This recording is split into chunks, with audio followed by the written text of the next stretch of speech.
Hey there, it's Walt, and I have a special guest this week. It's Ann. And we were talking about, back in high school, in between classes, if you didn't have a hall pass. How do you get totally in trouble? I think I would get sent to the principal's office, and the principal would be like, "Oh, what, you again?" Well, it was worse for me. I was, of course, in the seminary high school. That's so sexy. And, yes, Sexy. And if we got caught out without a pass, we would get a detention. No. we would get 2 hours of detention, but it was not just regular detention. We actually had to polish the brass. And there was lots of brass and doorways, and I know it was horrible. Poor baby. It was horrible.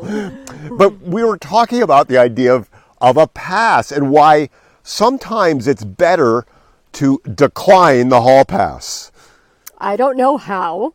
Well, you and I, for a long, long time, would give each other a pass. Oh. When we would travel, and we wouldn't go out, and we wouldn't run our hills, and we wouldn't go to the gym. And because we flew, and flying will we were make traveling. Your joints hurt or something. Yeah, it was like, jet lag. We had all sorts of excuses. Yeah. Why we wouldn't do our thing, which I called them explanations. Justifications. We give ourselves a pass. And then we realized that we were traveling all of the time, which means that when we came back and we ran up the hill, we would be punished, spanked even. We would be spanked. But this cycle would repeat over and over again. And we realized that we just couldn't give ourselves a pass anymore because the punishment was too bad. So we began to incorporate our practices into our travel, into our business. And in fact, we actually began to design our travel and our business around the core disciplines. Yeah, sometimes we'd rent a hotel that had a gym, and it would cost, $50 more a night.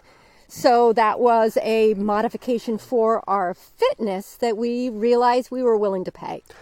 And we will often look for hotels that have either really good gyms with good aerobic equipment or access to really interesting running terrain. Right. So we'll go out, we'll find a map, and we will venture out into the great unknown because that's what we do. That's what we do. No pass. With the same thing around our eating, we used to give ourselves a pass there, and of course that wasn't working out very well either. By the third gin and tonic the next day. Yeah, or the extra 10 pounds when we came back carting that up the hill. Oh, the 10 pounds, man. Yeah. So giving ourselves a pass, even though we thought it was a good thing, ended up not being a good thing at all. And the truth is that practices and disciplines are called practices and disciplines for a reason. It's because they are the core. They're the thing that makes the whole machine work day in and day out. And if you're like this all of the time, you never get the traction that you want. You never are able to develop the momentum. I think it's simple physics. A body in motion tends to stay in motion, and a body that is at rest stays at rest. And most people know this. Most people like to be at rest. I think we like to be at rest. But if you've got a good workout routine, you want to keep the motivation going because that inertia, that getting the body back in motion, getting the body, getting your whole person back into the swing of things. There's that hill you got to take in order to do that. And I'm lazy. I just want to avoid that painful hill. And yes. So, we're both, because we're ultra distance runners and we're high altitude mountaineers, we're always fascinated by the idea of not just peak performance, but sustainable peak performance. What allows you to go the distance over time in your physical life, in your emotional life, in your business life.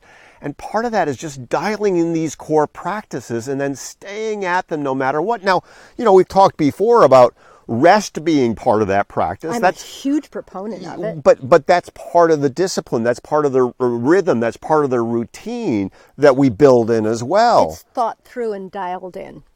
So not long ago, we decided that there were not going to be any more hall passes because the pain, the punishment was just too great. It doesn't mean I don't ask for the hall pass, by the way.